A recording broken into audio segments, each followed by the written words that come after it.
Guys, sinugasan ko na. Ayan o. So, may sapin pa siya na parang makapal na tissue. Tinanggal ko na. Ayan. Parang mas dumami pa nga. Sarap po. Guys, oh. Maano siya eh. Matamis.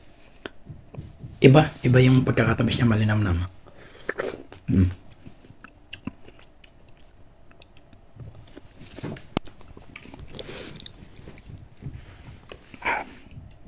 Kain lang ng kain. Sayang ah. Hindi ko na gumayo ito sa Pilipinas ah.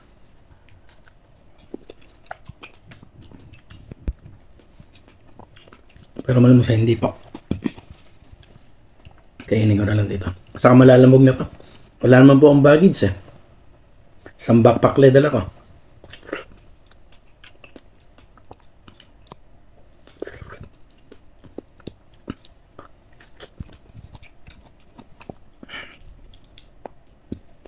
Totoo lang, wala po hilig sa strawberry. Kahit yung strawberry natin na from Baguio. Pag po natikman ko na, ayoko na. Isa, dalawa. Kasi nga po maasim. Ito naman, may asim. Ang asim niya, yung natural na asim ng strawberry, pero matamis. At ang kasarapan nito, mas nakakalamang yung tamis kaysa sa natural asim ng isang strawberry. Sa atin po sa yung strawberry Baguio natin, pag kinagat ko, nakakangiwi yung asim. Ito po. Ayun, naisip ko na.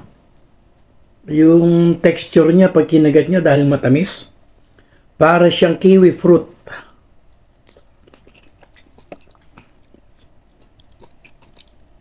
Dahil matamis po siya. Tapos yung texture ng pagka strawberry niya, pareho ng kiwi. Ay matamis din siya, parang kiwi fruit. Kaya yun, naisip ko na yun. Para siyang kiwi fruit yung tamis. So, sorry pero wala pong sinabi yung tamis ng strawberry natin sa Baguio.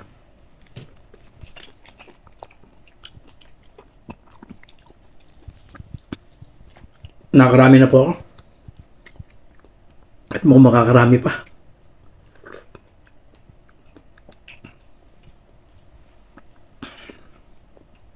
Sarap eh.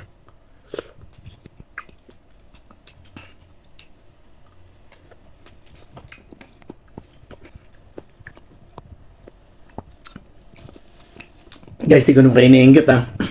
Pero masarap talaga. Matamis talaga. Ang dami ko nung nakakain, no? Dapat nga, dalawa, tatlo, titigil na ako eh. Pero masarap.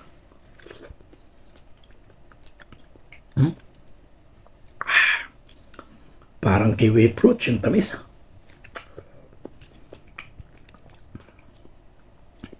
Kina po, bye na muna. Mahaba na pala itong video ko na to.